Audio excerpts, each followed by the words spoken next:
Hey, compressed air friends. So I've got a refrigerated air dryer here.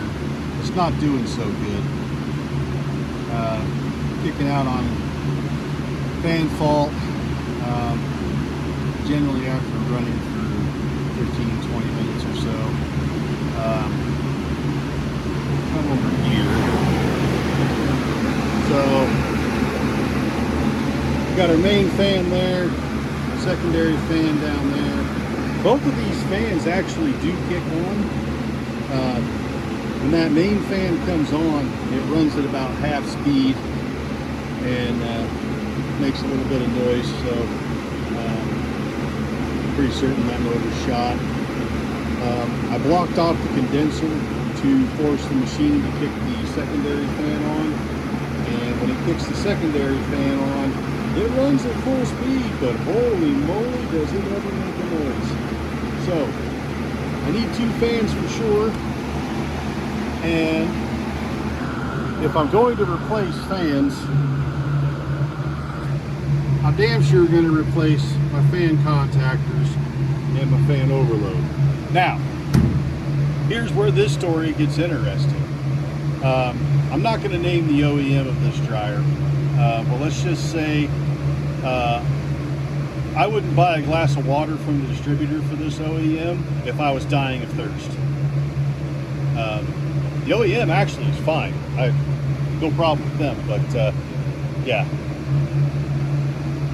There are certain people that work for their local distributor that if I was walking down the street and saw them on fire, I would walk across the street and piss in the opposite direction. But anyway. So, what we're going to do here is I happen to know that this dryer is a Beko dryer with a different paint job. So, seeing as how I know that this dryer crosses over to an RAX 1500, which crosses over to a Sullair SRP 1500, I can grab my parts book and I can come up with Sullair part numbers for both of those fans and those contactors and that overload, and I can order them from Sullair and I can put them right in here. So that's what we're going to do.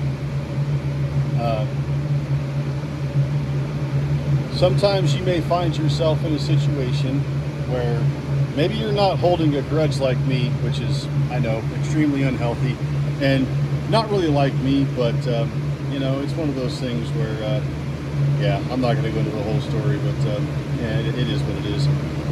So but you may find yourself in a situation where maybe you don't have a local distributor for a particular OEM, or maybe the company you work for doesn't have an account with that OEM or whatever.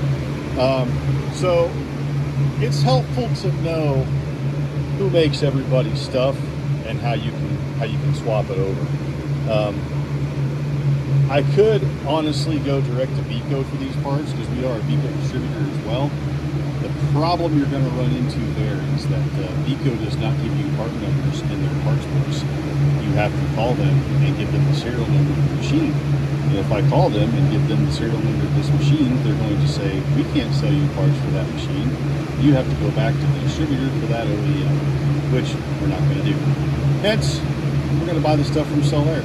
So, anyway, yeah. That's what I got on this Saturday morning. And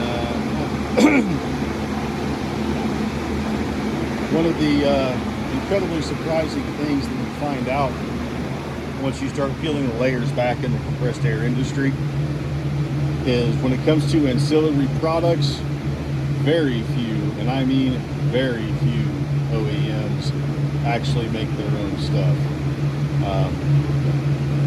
A lot of this stuff is Beko, Parker, SPX, and it all just gets a different paint job. So